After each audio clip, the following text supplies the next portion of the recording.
ماں کی خدمت کرنے سے کبیرہ گناہ معاف ہوتے ہیں۔ حضرت ابن عباس رضی اللہ تعالیٰ عنہ کے پاس ایک آدمی آیا اور اس نے کہا، حضرت میں نے ایک جگہ شادی کا پیغام بھیجا لیکن لڑکی نے انکار کر دیا۔ ایک دوسرے آدمی نے پیغام بھیجا، لڑکی نے منظور کر لیا۔ یہ دیکھ کر مجھے بڑی غیرت آئی اور میں نے جذبات سے بے قابو ہو کر اس عورت کو مار ڈالا۔ حضرت بتائیے اب میرے لیے توبہ کی کوئی شکل ہے؟ حضرت عبداللہ ابن عباس رضی اللہ تعالیٰ عنہ نے اس سے پوچھا، یہ بتاؤ کیا تمہاری ماں زندہ ہے؟ وہ آدمی بولا، حضرت ماں کا تو انتقال ہو چکا ہے۔ آپ نے فرمایا، جاؤ سچے دل سے توبہ کرو اور جہاں تک تم سے ہو سکے ایسے کام کرو جن سے اللہ کا قرب اور اس کی رضا حاصل ہوتی ہے۔ حضرت زید بن اسلم حضرت عبداللہ ابن عباس رضی اللہ تعالیٰ عنہ کے پاس پہنچے اور پوچھا، حضرت یہ تو بتائیے کہ اس آدمی سے آپ نے یہ کیوں پوچھا تھا، کیا تمہاری ماں زندہ ہے؟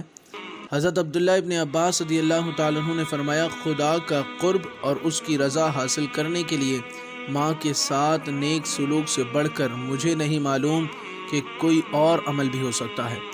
آپ نے فرمایا، ایک دفعہ کا واقعہ ہے کہ حضور نبی کریم صلی اللہ علیہ وسلم کے زمانے میں وہ واقعہ پیش آیا۔ ایک آدمی پیارے رسول صلی اللہ علیہ وسلم کی خدمت میں حاضر ہوا اور کہنے لگا، اے خدا کے رسول، میں نے ایک بہت بڑا گناہ کر لیا ہے، کیا میرے لیے بھی توبہ کی کوئی صورت ممکن ہے؟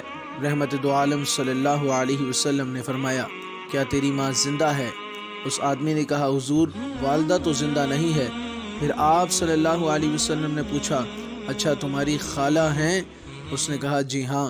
آپ صلی اللہ علیہ وسلم نے فرمایا، خالہ کے ساتھ نیک سلوک کرو۔